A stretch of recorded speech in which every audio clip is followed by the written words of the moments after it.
Dang, man, what'd you do, Daniel?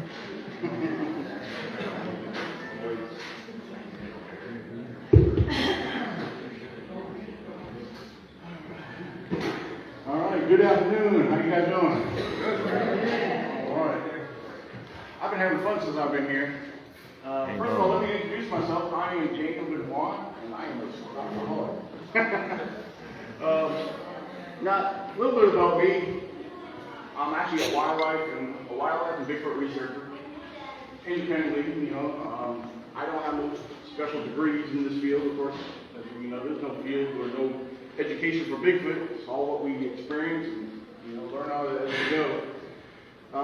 And one thing I want to emphasize on is how I announce that I'm a wildlife and Bigfoot researcher. Wildlife, I let's put wildlife first because I get asked a lot.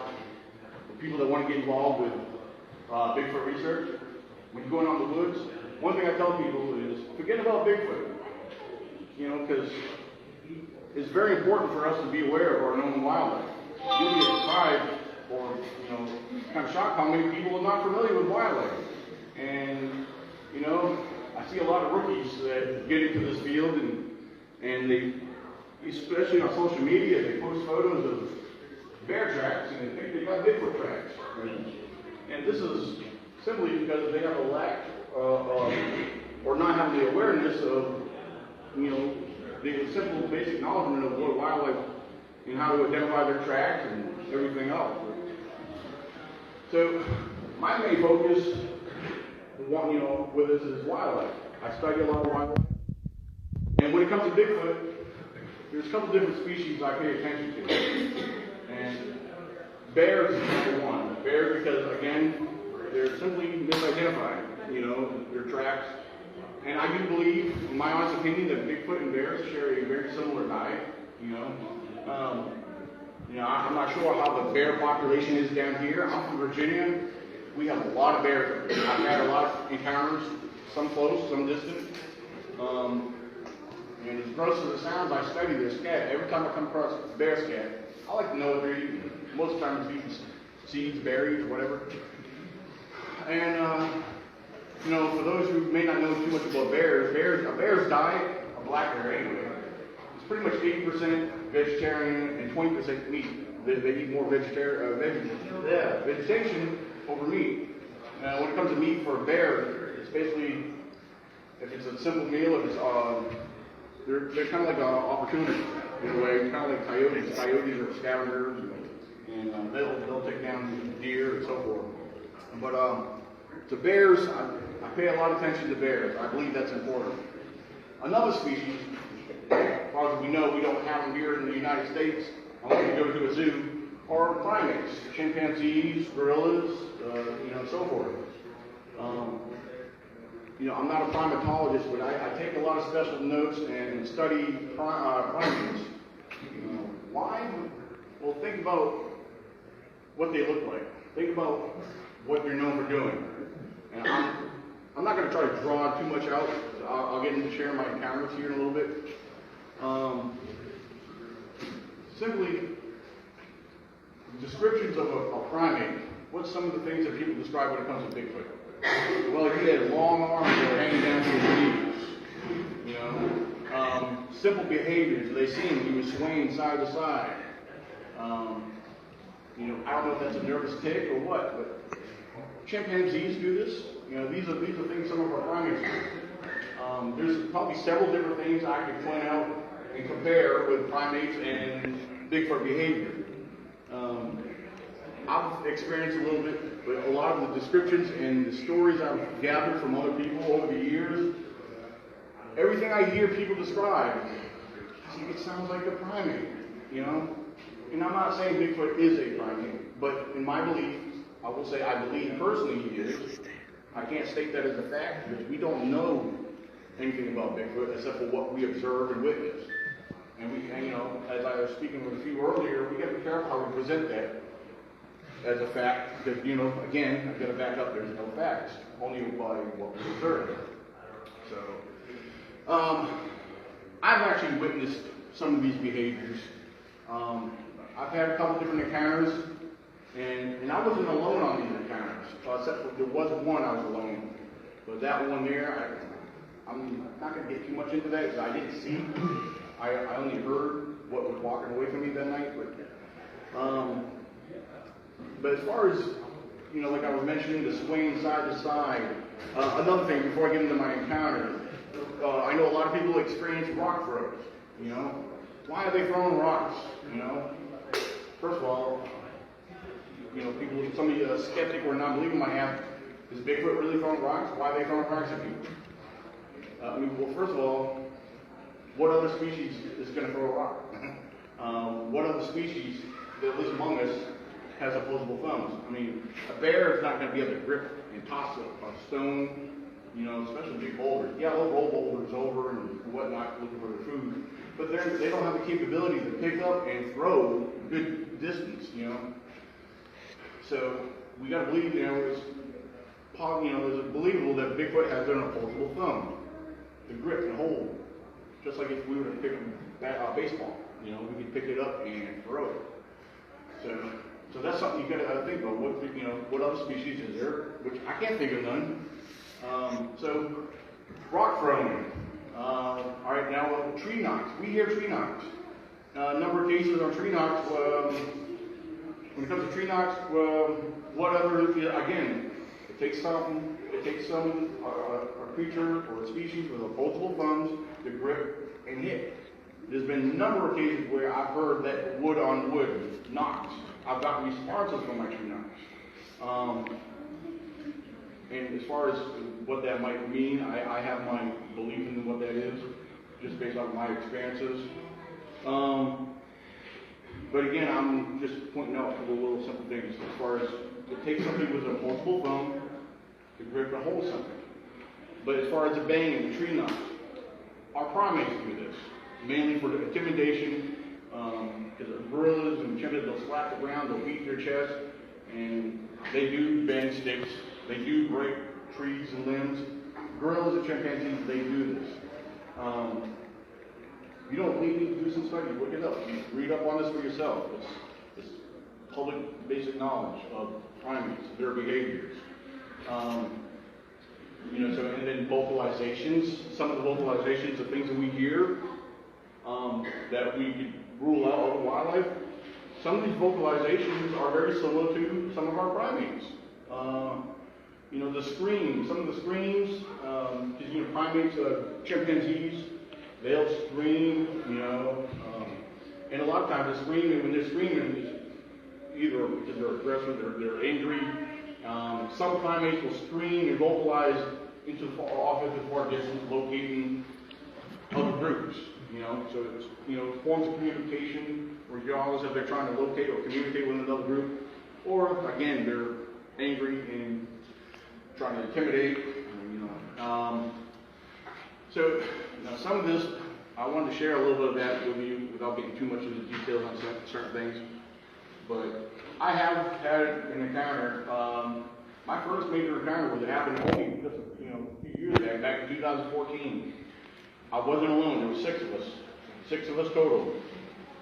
We were out there for a week, but it only happened unexpectedly. It happened on our first day, our first night, excuse me. It was May 3rd of 2014 in Virginia in the National Forest, and I found it very interesting because we did a hike during that day, and we explored the forest around our camp, and I led the group to another location, and everybody wanted to go out at night. I said, well, I've never been down, we have a lake in the area. I said, I've never been down to the lake at night, and everybody wanted to go down there. So we made a plan. We hiked. The lake was probably, from where we were camping, we were probably about a mile. And so we got down there. It was kind of late in the evening when we got down there. It was still daylight. Still a little daylight left. But we got down there, and we paired up in twos, spread out around the lake. And so there's a lot of other details. I'll bypass some of this. I don't want to drag this out too long. But while we were there at the lake, it spread out. A couple of us had the handheld parabolic mics, and a couple of us were listening. We had radio communication. Some of us were hearing things close to us, and then the others, We gave off some vocalizations. We actually got one response while we were at the lake. Anyone who's ever watched Finding Bigfoot that's familiar with Bobo's call, well, the one lady that was with us, we actually radioed down to her. She decided to give off a vocalization.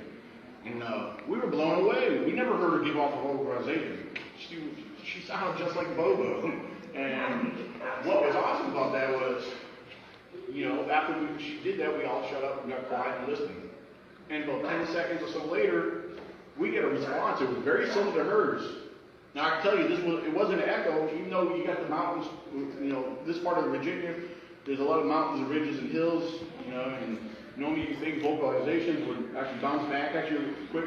There is certain areas out there where you will get echoes, but this here was clearly not an echo. It happened, a little too long, and but we were actually impressed with that. It's like, okay, well, that was coming over the ridge, but we heard it loud enough to where we're like, man, something's responding back to her. It sounded, like I said, I don't know if it was mimicking what she put out there, but it was definitely a response similar to what she gave out.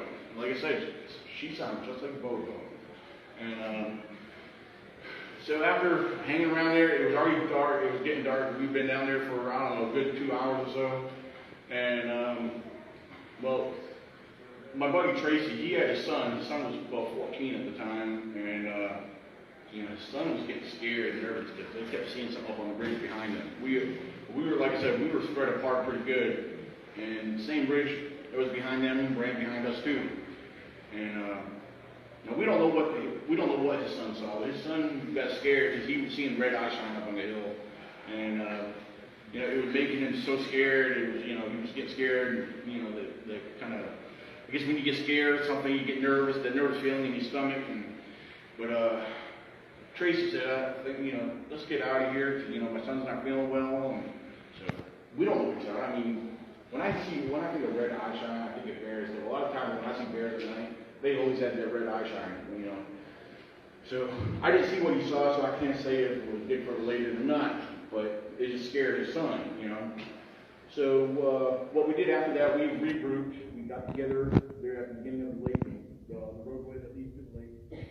So we set foot back to camp. Again, we got a hike up to camp. And at this time here, it is around midnight.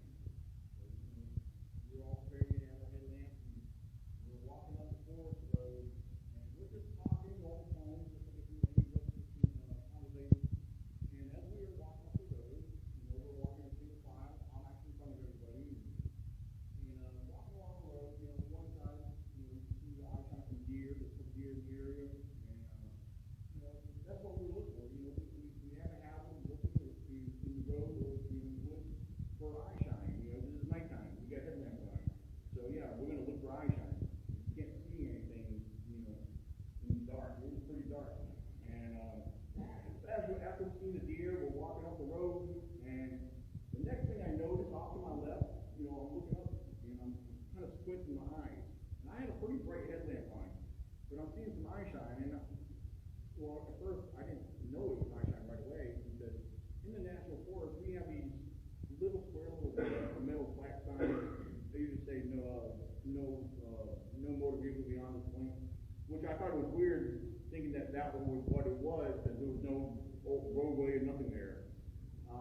Then once I got focused, I realized there was a set of eyes, because it started blinking at me. My heart kind of struggled. I was like, I reached, turned around behind me. Tracy was the next one behind me, and I said, because now keep in mind, this set of eye shine was kind of low, and I didn't know, all kinds of thoughts were running through my head. I didn't know what to think. The first thought that came through my head when Tracy came up and saw me, he saw what I was seeing. I was pointing at it. I said, Tracy, is that I won't use the language I said at the time, but I said, is that a mountain lion? He said, we do have them in the area there. I've seen a black panther cross the road on me back in 2015. But that's the first thing I thought was that a mountain lion? And then all of a sudden, Tracy let the other guys know, hey, we got eye shine up here, guys, get up here. Well, whatever that was seemed to disappear. We went off in the woods. So we all regrouped again. We got into that spot where we were seeing the eye shine.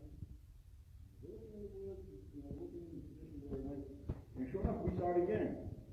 And we didn't realize at the time that on the edge of the road, it sloped down about several feet and then leveled back out. So we're looking down at this, probably from here to probably the doorway, the entrance of this building, probably at that distance. And we're looking at it, and it's, you know, again, it's got a bright yellow looking eye. And it's doing the swing side to side, but it was actually doing a little fast. And it did slow down after a while. So we're like, what in the world? You know, it was strange. You know, we didn't know what to think.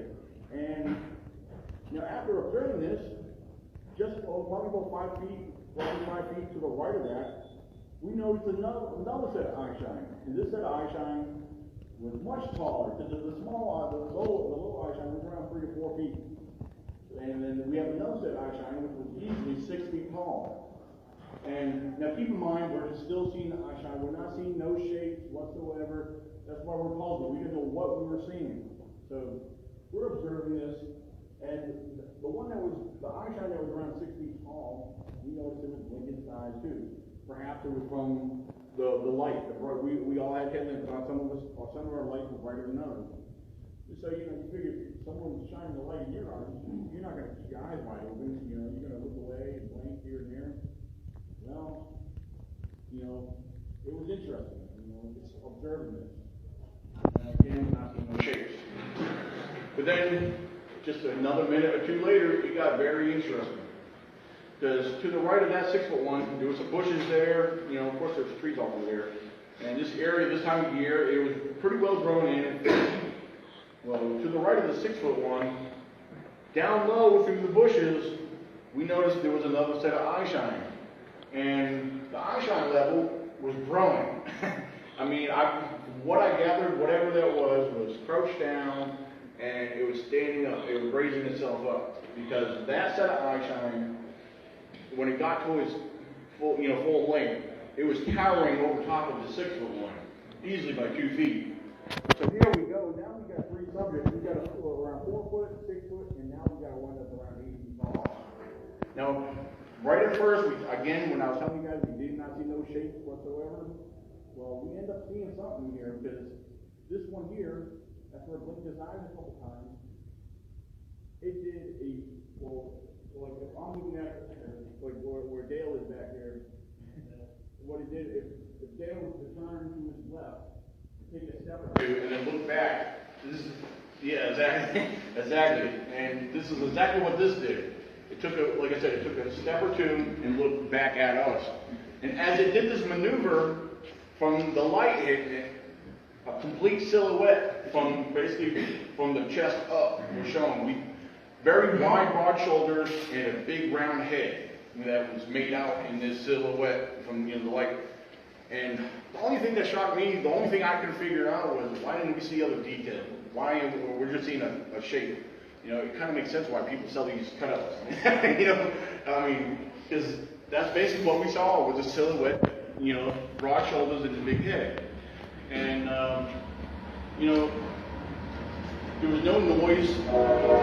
This situation was actually recorded. One of the guys that was with us recorded this whole thing, the situation. And when I learned this, I got excited. I was like, maybe that bit, I want to see what it looked like. And I was a little disappointed, because in the video, we couldn't see nothing that we saw. I mean, all of us, we were very excited. We were acting like a bunch of kids. You know, we were trying to communicate for vocalizations out, see if we could get some kind of response. Now, this whole time, you know, in the back of my head, I was thinking, these are squashes. I said, they gotta be. And then this is what I'm thinking, but Tracy spoke up and said, guys, I think we've got squashes here. And so after seeing the big one appear and turn and seeing the shape, all 3 subjects disappeared. They all kind of wandered off, went further into the darkness. But keep in mind, this was after midnight. We had our headlamps on, and they went off. When they went off, we backed off and got back on the forest road and headed back to camp. But we were excited. We were taking the time. We were actually hearing movement. You know, we believed what we were hearing was them walking through the woods, stepping and snapping on limbs. And I know the lady, Kimmy, that was with us, she was like, guys, they're following us. I said, I don't think they want nothing to do with us. I felt calm after that. You know, you would think people would be scared and nervous. Not none of us. We were, well, besides Kimmy, I think she was a little nervous, but everyone else, we were excited. I felt calm about it. Now, I guess maybe because there was 6 of us total, we weren't, it wasn't like I was alone. I don't know, maybe it would have been a different situation if I saw this alone, but there was 6 of us, so all 6 of us seen this. This was during one of my camping expeditions that we had, again, back in 2014. So now, we made it back to camp, and we were still talking about it. We were actually trying to debunk the situation. What could have that been? They weren't bears. What other animals going to be, at those different height levels, especially 6 and 8 feet tall? I told a buddy of mine that I used to work with. He said, "Oh, you encountered a family of bears." I said, "No, we didn't." I said, "No." I explained the shape that we saw, but I don't know. He's kind of a skeptic anyway, so. But yeah, we got back to camp and we were trying to debunk what we were seeing. Yeah, it could have been this, could have been that. And then me and Tracy, we realized something else.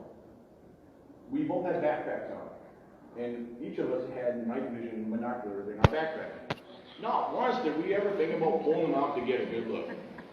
So we were kicking ourselves in the butt, and we know if we did pull it out, we could have had a perfect vision. I would have been able to give you guys probably a better description, but I guess I was told when I've shared this story numerous times, and others had said they had experienced not being prepared, if they had equipment, a lot of times everybody has a smartphone these days, and I feel like if that's all I have with me, if I'm walking in the woods, because you never know. I like taking pictures of wildlife or anything that looks cool on the wood. That's who I am. I'll snap pictures left and right, all the way down here from Virginia. I was, we had come from Tennessee and everything, had some pretty mountains, and, so I'm always snapping pictures. And even when I'm at work, I drive, I deliver, I'm all over the state of Virginia. And I go through mountains, even West Virginia, Pennsylvania, wherever. So when I'm on the road, I'm always snapping photos, and I love scenery. But it's like that's how I am in the woods, something like tonight, that's a cool rock, I think my daughter got me into that. She was always taking pictures of rocks and moss and all kind of odd stuff, But, so yeah, that, again, we were kicking ourselves in the butt over that. But here's another thing that supports that, if people have doubt that we saw Sasquatches in this very same area. I've been in this area numerous times. I have found tracks there. And, and I found them, I cast tracks, I got a collection of tracks. And unfortunately, I don't have them with me. They would have been here, which, I don't know if I'll waste my time telling the story how I broke down on the way here. Yeah, luckily I was only 30 minutes from home, and this young man right here, Mr. Frank, he's my hero. Frank came over 3 hours out of his way. He lives down by North Carolina, for 3.5 hours up my way just to pick me up. So, but half my equipment was in my vehicle that broke down, that got towed to the shop, and I forgot a lot of my equipment. I had all kinds of good camera gear and everything else, and my laptop. So, but because I was actually going to give a presentation today, I had a PowerPoint presentation set up for you guys. And so I was like, well, I'll do my best to give a free speech here and share my story. But there's other experiences I've had. I've had rocks thrown at me, only a couple times. But the most exciting one was when me and a friend of mine were walking in the woods, and this was several years ago. We had something that was through the thick brush. And something on the hill. I had a cheap camera phone at the time, and it did not take, but it had very low quality image, camera. And I was zoomed in a little bit, which, of course, when you zoom in, when you have a cheap camera, you zoom in, it's going to look even worse. But whatever was up on that hill, it was something dark, and it was moving around, kind of bobbing. It looked like it was bobbing its head in and out. Well, I looked like, where else to go? It's probably just a bear playing up on the hill. And, we didn't think nothing of it. I just let him go. And as we got up the trail, there's a creek. To continue up the trail, you got to cross that creek. So, luckily, the water was down, so we could step across the stone and make the cross. But as soon as we got on the other side, started up on the trail, when it goes in, you got all these mountain walls, and we just kind of got separated from the creek. As soon as we started on the other trail, this big stone, it caught me off guard because this big stone landed right next to me in the creek. And I know it wasn't the other person with me. It was the young lady, she was actually with Trophy at the time. And she got scared. She didn't, she jumped up. when that landed, I was like, you know, I don't want to share my expressions, but, you know, it caught me off guard, and it caught her off guard, and so, but when we came back out, we tried to look across, we just came from that side. So we're looking over there, we're not seeing nothing, it's real thick. We got Mount Laurel and other, you know, other tree, hardwood over there. And I'm looking over there, not seeing nothing. And then somewhere in the background over there was whoop. And that's another thing. I've heard a lot of whoops in my time. But that was in the background. It started making me think, what were we looking at on that hill? Was that something that could have been a young squatch? Maybe, I don't know. We didn't see details. I had a cheap camera phone that was not giving me good details, you know. So that rock thrown at me, what was the situation there? What was happening? I have to question myself. What was that? I want to believe that was a Sasquatch. Again, when I saw some other opposable thumbs. If one of you guys knows something in the woods that has opposable thumbs, you know, something that's known among us, please share with me, because I don't know what else has opposable thumbs besides the primate and us, you know. So I don't know. I've had a lot of exciting times, either by myself or with other people. Most of my exciting moments, a lot of my exciting encounters, most of them always happen with other people. I'm never, you know, sometimes it's not alone. There's areas I've gone into numerous times, never heard nothing. Now, again, I'll bring my daughter, she's 18 now, but when she's been out in the woods with me quite a bit. She was my main camp partner. She always goes camping with me. There's one area I used to go into all the time in my area. I brought her out there one time. And after we get in far enough, we start hearing all these screams and howls and whoop, you know, crazy. It sounded like we walked into the primate exhibit at a zoo. And my daughter was like, Daddy, what's my nose? No. I said, something about you being here. I know. And that's another thing. You know, like when the rock thrown, again, I'll get to this in a little bit. Again, I have female. A lot of activity happens. I don't know, maybe some of you guys have experienced this. It's something I can notice. Again, I've been out by myself plenty of times. But every time I had a female with me, it seems like it never failed. I've always got some kind of activity. So, and while I'm here, not to bring it up, if she don't mind, I'm going to point out this young lady here. She was sharing her story with me earlier today, and where her area, where it happened, it seems like, you know, I got to thinking about it after she told me. And she's in this particular area. She goes into this area quite a bit. I mean, she was being watched. She saw what was there was a subject that was walking her. I'm not going to get into her story. She can share with better detail. I'm just confused and messed up. I'm not used to telling other people's stories, but yeah, she definitely saw something watching her. And one thing I told her, and through my experiences, I believe they are very curious. You know, we know they're elusive. They're hardly ever seen, but people do see them. So, in my honest opinion, I do believe they're curious. They do come around. Sometimes we may not always see them, but if we're in the woods, I do believe that a lot of times we're being watched and we don't know it. You know, I've heard some people say, well, they could be just 10 feet in front of us in the bush. Well, I honestly believe that's possible. Some of you guys might be familiar with Jane Goodall. Jane Goodall, she's a primatologist. I don't know, anyone know Ian Redmond? Ian Redmond, he's a conservationist. He does the same thing. He has had habituated with primates, mountain gorillas, lowland gorillas, and so forth. Jane Goodall, I'll just use Jane Goodall since she's probably more known. But here are these primatologists that are getting the field, and they're close as me and you. I mean, this is how close. You know, they're observing these gorillas and these primates, and if they go behind the foliage, you know, they're in their natural environment.